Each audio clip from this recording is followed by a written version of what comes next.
Now let's dive deep into this big LGBTQ story. For today, I'm Vaughn Biggs, and let's queer up gay culture. New study debunks myths about non-monogamous relationships. Discussions about non-monogamy have surged online in recent years, thanks to hookup apps like Field that make exploring the lifestyle easier. But as interest grows, so does the backlash.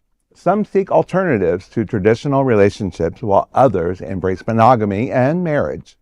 Even Field, in research with the Kinsey Institute, found that young adults still fantasize about monogamy. However, new research published in the Journal of Sex Research challenges the assumption that monogamous relationships are superior.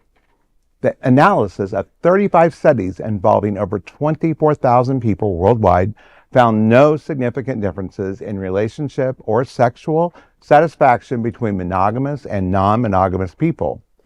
The study, led by Joel Anderson, an associate professor at La Trobe University's Australian Research Centre in Sexuality, Health and Society, highlights how stereotypes shape perceptions of relationship styles. Anderson said in a press release, quote, "This widespread belief that we term as the monogamy-superiority myth is often reinforced by stereotypes and media narratives." Anderson added, "Our findings challenge this long-standing assumption outside of academia, providing further evidence that people in consensually non-monogamous relationships experience similar levels of satisfaction in their relationships and sex lives as those in monogamous ones," end quote. However, the study's findings come with limitations. The data is self-reported, which can lead to biased responses. Additionally, reliance on online sampling may reduce representativeness. Despite this, alternative relationship styles continue to thrive, and discussions about them are here to stay.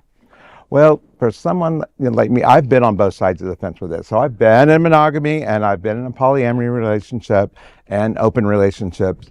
And for me, the key of everything is always communication. And I have found that.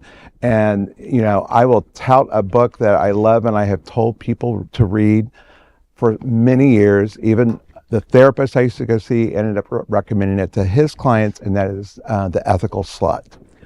Is a wonderful book on a history and about sexuality.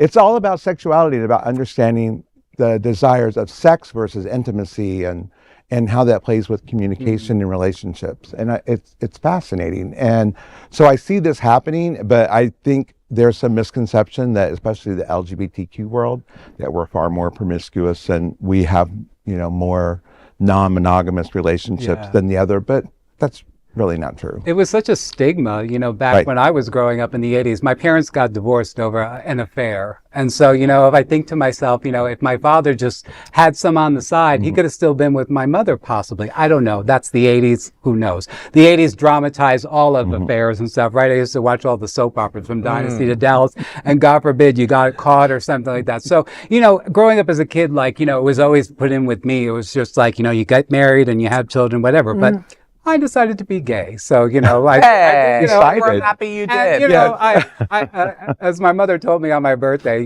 she says she's giving me more money because I'm single and have no children. And I said, I'll take it. Yeah, exactly. But I think it's just it's a wonderful.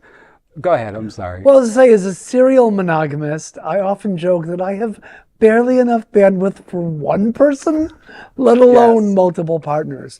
But good on those who have been able to make that work for them. Bravo.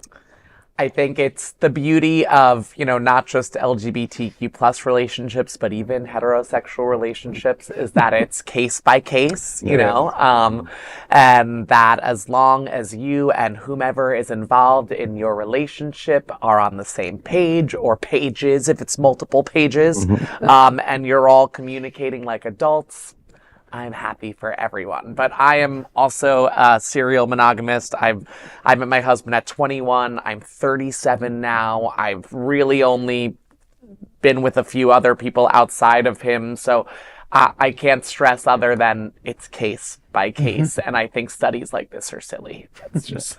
my opinion, and biased. Biased. Yeah.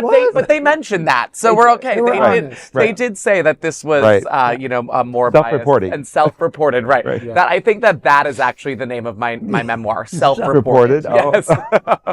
That is a big and interesting LGBTQ story for today. There is no other queer nonprofit media platform like this in the entire world. Support our LGBTQ stories by subscribing and sharing Queer News Tonight.